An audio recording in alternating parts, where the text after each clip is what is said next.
পৃথিবীতে দুই ধরনের মানুষ আছে, একদল যারা নিয়ম মানে, আরেক দল যারা নিয়ম তৈরি করে। আজ আমি আপনাকে সেই নিয়মটি বলবো যা আপনাকে দ্বিতীয় দলে নিয়ে যাবে।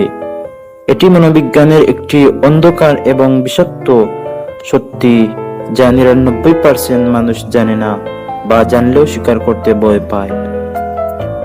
সত্যিটা হলো, মানুষ ভালো মানুষকে ভালোবাসে না, মানুষ শক্তিশালী মানুষকে ভালোবাসে।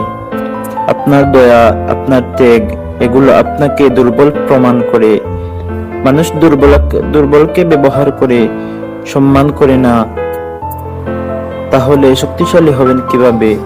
খুব সহজ, মানুষের সবচেয়ে বড় দুর্বলতাকে ব্যবহার করুন, আর সেই দুর্বলতা হলো তাদের ইগো।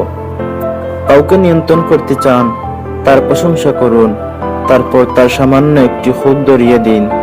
তার ইগোতে এমনভাবে আঘাত করুন যেন সে আপনার অনুমোদন পাওয়ার জন্য ছটফট করে। ভালোবাসা পেতে চান, তাকে ভালোবাসায় ডুবিয়ে দিন, তারপর হঠাৎ করে বরফের মতো ঠান্ডা হয়ে যান। সে আপনার উষ্ণতা ফিরে পাওয়ার জন্য সবকিছু করতে রাজি থাকবে। এটা কোনো খেলা নয়, এটা মানুষের মস্তিষ্কের ডিজাইন। আমরা সেটাই চাই যা আমাদেরকে কষ্ট দেয়, যা আমাদের বাবায়।